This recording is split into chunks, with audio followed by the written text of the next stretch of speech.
A lo largo de los muchos años ya que este podcast está activo, hemos hablado en varias ocasiones de la toxicidad de la culpa y lo fastidiosa que puede llegar a ser, lo inoculada que está en nuestra sociedad. Y hoy me gustaría hablar de un gradito más de profundidad que adquiere la culpa, sobre todo cuando la vivimos desde el inconsciente, cuando la vivimos desde la desconexión con nuestro mundo interno y de alguna forma campa a sus anchas, generando estrategias de evitación que lo que hacen es, por un lado, pues protegernos, no se lo vamos a negar, pero por otro lado, lo que hace es dañarnos muchísimo y dejarnos anclados en momentos vitales que ya no tienen nada que ver con el momento presente. El episodio de esta semana trata directamente sobre este binomio culpa-responsabilidad, porque en las últimas semanas, con las personas con las que estoy trabajando, esto ha sido algo que se ha destapado, ¿no? Cómo se mantiene la culpa como forma de agarrarse a la responsabilidad, algo que en apariencia, ¿no?, genera una especie de coraza para poder protegerse, para para asumir, ¿no?, la parte de responsabilidad de cada uno, pero sin embargo también acarreando todas las consecuencias negativas para el autoconcepto y para la forma de estar en el mundo que implica vivir desde la culpa. Así que en este episodio hablemos sobre este binomio, culpa-responsabilidad, y cómo podemos ponerle conciencia. Así que sin más, empezamos. Estás escuchando Cómo vivir con calma mental, el podcast de mindfulness, meditación, coaching y conciencia emocional dirigido por Alba Ferreté. Un podcast que te aporta reflexiones y técnicas para saber cómo gestionar tus emociones y calmar tu mente. Quiero explicarte bien cómo opera este binomio culpa-responsabilidad y te voy a poner un ejemplo cualquiera, ¿vale? Imagínate que en algún momento pasado de tu historia, pongamos cuando eras adolescente, por ejemplo, tomaste tal vez una serie de decisiones que no solo te repercutieron negativamente a ti, sino que a lo mejor pudieron repercutir negativamente también a otras personas. A pesar de que en ese momento estabas haciendo lo que buenamente podías y sabías, teniendo en cuenta ese nivel de conciencia, cuando todo eso pasó, cuando pudiste salir de esa situación o pudiste verla con una cierta distancia, es muy probable que en ese lugar no solo estuviera la responsabilidad de sentir que eso pues lo hiciste mal, sino que también la culpa por haber dañado a otras personas. Cuando esto sucede, que en general es un sentimiento bastante doloroso, el sentir que hemos dañado a los demás y que nos hemos traicionado a nosotros, la culpa sirve no solo como recordatorio de algo que hemos hecho mal, sino también como, por un lado, una coraza que nos permite no volver a caer en ese error, y al mismo tiempo es lo que sostenemos para sentir que, a pesar de que va pasando el tiempo o que haya pasado el tiempo, todavía hoy somos responsables de eso. Todavía hoy nos responsabilizamos de eso que sucedió y por lo tanto que no nos desconectamos. Es una forma como inconscientemente de mostrar un cierto interés, de una cierta vinculación, una cierta estima hacia esas personas que dañamos, inclusive a nosotros mismos, ¿vale? Como para recordarnos que nunca más tenemos que volver ahí, y mantenemos y sostenemos la culpa solo para recordarnos esto. En el fondo, si te fijas, hay una parte como positiva en esto, porque es una manera de perpetuar el aprendizaje. Mientras yo me siga sintiendo culpable, no voy a volver a caer en eso, me voy a acordar siempre de lo mal que lo hice, y por lo tanto como que me estoy asegurando hacer el bien tanto para mí como para los demás. Pero esto evidentemente tiene una cara B, y la cara B es que puede ser que, no sé, ya no me permita vivir mi vida en plenitud, ya no me permita vincularme con las demás personas desde quién soy yo en realidad, y que de una forma más inconsciente que consciente a lo mejor me estoy autocastigando. Todo porque no me doy el permiso de dejar ir esa culpa porque me siento responsable y porque asumo que soy responsable y tengo que ser responsable, ¿no? Un ejemplo de esto fue hace un tiempo con... Realmente no era una persona que yo estaba acompañando, era una persona, bueno, una compañera de una formación, ¿no? Que compartía que, bueno, debido a un descuido, a un error, una mascota que tenía, falleció y ella se sentía muy culpable y a pesar de estar trabajando con el tema de la culpa, decidía no soltar la culpa porque sentía que si soltaba la culpa, soltaba la responsabilidad y de alguna forma se desvinculaba de ese ser al que tanto quería y que, bueno, por un descuido suyo acabó falleciendo, ¿no? Entonces, fijaros aquí el entramado que hay. Este es uno de los entramados más complejos desde mi punto de vista de cómo opera la culpa. Además, es súper inconsciente, actúa mucho desde detrás, entre bambalinas. Por eso es muy importante que entendemos darnos cuenta, ¿de acuerdo? Que realmente practiquemos en la observación interna porque es cuando vamos a poder pillar este tipo de cosas. Y para poder disolver este binomio, pues evidentemente lo que hay que aplicar es una capa de conciencia, ¿no? Es sacar todo eso que hay ahí detrás del inconsciente, ¿no? Y poder aplicarle una capa de conciencia para que así podamos manejar nuestras acciones y sus consecuencias de una manera mucho más presente. Así que te cuento en este episodio cómo, ¿vale? O cuáles son algunas de las estrategias o de las dinámicas que podemos hacer precisamente para desvincular culpa y responsabilidad. Al fin y al cabo, cuando hablamos de culpa, tiene que ver con esa emoción negativa que surge cuando sentimos que hemos hecho algo que está mal y que suele estar acompañada de este autorreproche y vergüenza. Y ya de entrada, esto de lo que nos habla es de que nos permitamos, a pesar de que sea profundamente incómodo, que nos permitamos esa vergüenza, ese reproche, autorreproche por habernos equivocado, ¿no? Aunque sea durante un lapso de tiempo, porque la culpa, al igual que el resto de las emociones, tienen su función biológica y precisamente de lo que nos permite es darnos cuenta de aquello que hemos hecho mal para poder aprender de ello y poder corregirlo, ¿no? Cuando entramos, en cambio, en responsabilidad, lo que estamos haciendo es reconocer nuestras acciones, sus consecuencias, pero al mismo tiempo es tomar medidas para corregir o mejorar una situación. Si nos adentramos en la responsabilidad a través de la culpa, probablemente el aprendizaje que hay detrás no acaba de completarse del todo porque no nos permitimos soltar eso que ya pasó, ¿no? Entonces, por eso, el segundo paso de toda esta historia tiene que ver sí o sí con practicar la autocompasión, que ya sabemos que desde la perspectiva de mindfulness nada tiene que ver con la pena, sino tiene que ver con el amor, con el respeto, con la empatía, ¿no? El reconocer que todos en este mundo cometemos errores y que estos errores son oportunidades de aprendizaje y de crecimiento.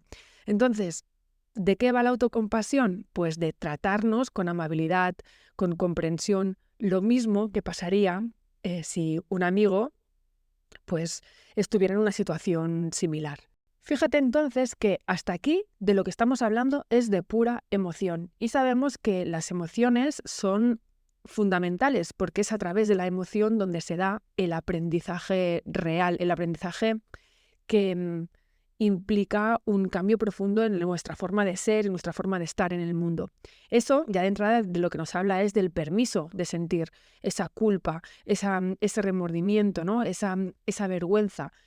Y a pesar de que sea incómodo, eso abre un lugar, abre un espacio para que podamos aprender. Pero evidentemente, para que este aprendizaje sea posible, necesitamos conectar esta emoción con nuestro cerebro más racional, con nuestra parte más lógica, para poder entonces reformular este pensamiento. Dicho de otra forma, en vez de enfocarnos en la culpa, en lo que hemos hecho mal, en reprocharnos hasta la saciedad aquello que tendríamos que haber hecho de una forma distinta, ¿no? Todo movido por la emoción, la propuesta entonces es que cambiar el foco, es enfocarte en aquello que puedes aprender de esta situación, ¿no?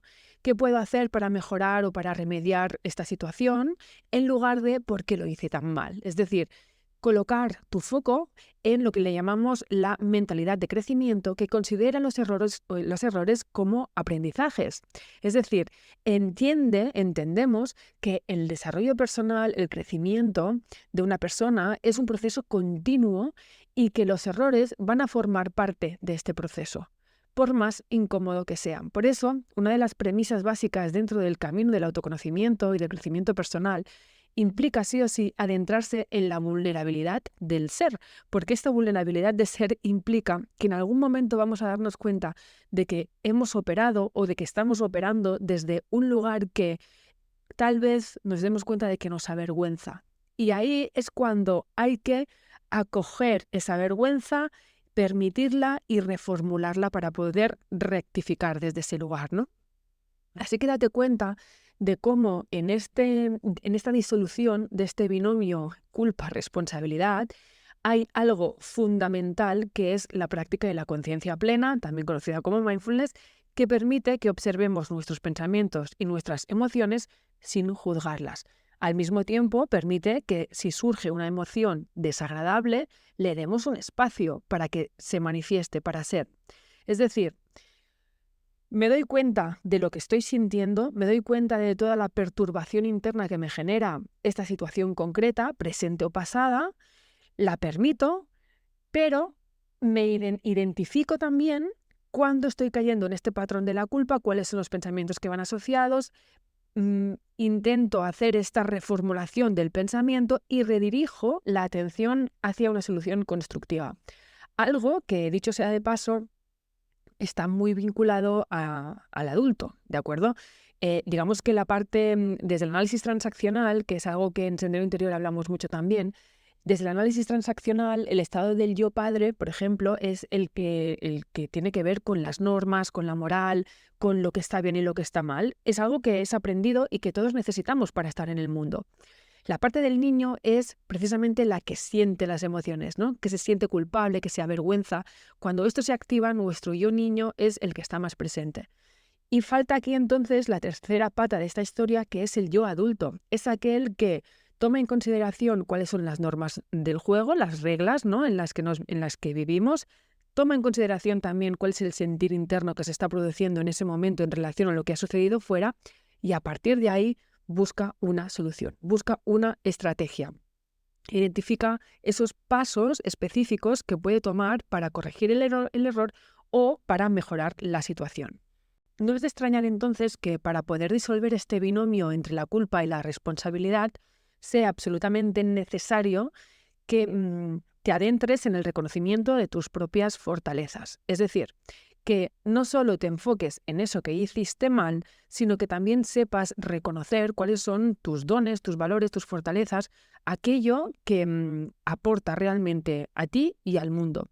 Porque el foco de la atención, que es de las cosas más valiosas que tenemos, tiene la peculiaridad de que hace grande aquello en lo que se enfoca. Si tú solo centras tu atención en aquel error, en cómo te equivocaste y pones el foco en esos defectos que salieron a la luz en esa circunstancia, el mal que hiciste, cómo lo repercutiste, hay una parte de la realidad que también existe pero que la estás obviando. Por lo tanto, es absolutamente fundamental que reconozcas tanto tu imperfección, que ser humano implica ser imperfecto, pero también tiene que ver, o sea, es necesario que reconozcas cuáles son tus puntos fuertes, porque desde ese lugar es cuando puedes hacer una evaluación justa de tu persona, de lo que has hecho, de lo que aprendes, de hacia dónde puedes ir y sobre todo lo que hace es ayudarte en tu autoconcepto.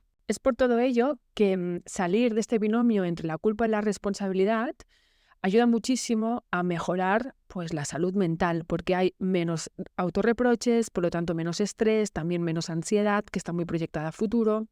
Mejora muchísimo las relaciones, porque en este reconocimiento de mis fortalezas, pero también, ¿no? de mis vulnerabilidades y gracias a la culpa que me permite darme cuenta de aquello en lo que he fallado, pero también del permiso de disculpa, eso abre la puerta a que las relaciones se fortalezcan y a que adquieran un nivel un poquito más profundo de intimidad y de sinceridad, ¿no?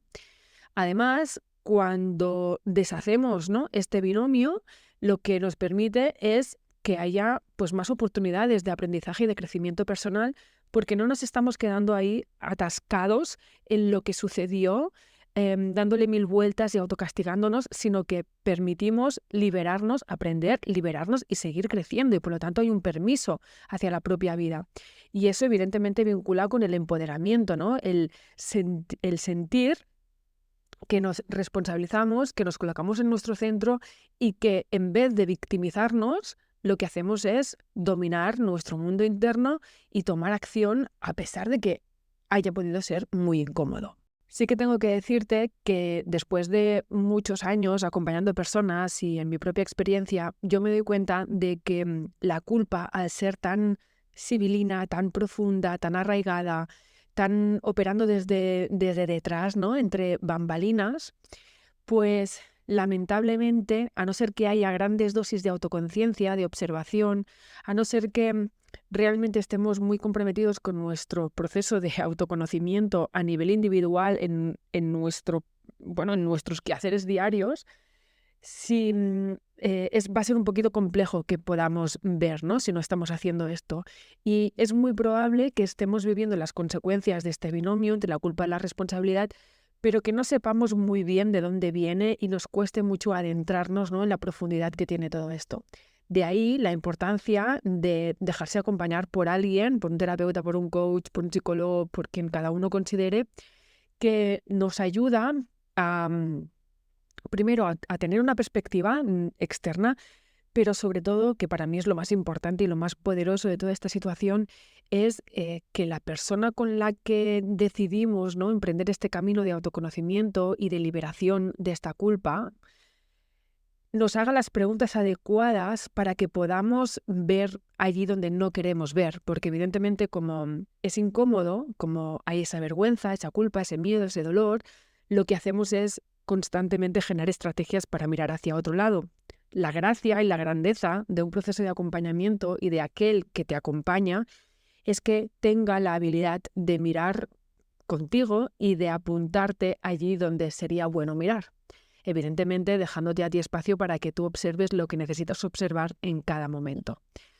De manera que te tengo que recomendar sí o sí que si sientes que estás en este punto, ¿no?, en esta culpa constante que no te deja avanzar, que hace que tu autoconcepto se vea absolutamente mermado, que sientas que no hay calma en ti, pues que busques apoyo, que busques orientación y, como sabes, yo acompaño en este tipo de procesos de transformación y aprovecho para decirte que en este momento la agenda está abierta, que sabes que voy abriendo y cerrando a medida que se van llenando las plazas.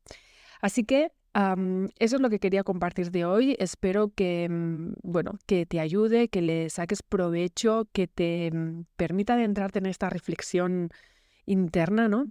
Y te dejo en la descripción del episodio pues el enlace por si quieres que hablemos de tu proceso individual y al mismo tiempo el enlace a los recursos por si quieres empezar a practicar en esto de la autoconciencia, para desde ahí poder ir desmontando este binomio culpa-responsabilidad. Un abrazo muy fuerte, gracias por estar al otro lado, no olvides de compartir o no te prives de ello, ¿no?, si sientes que le puede aportar a alguien que conoces.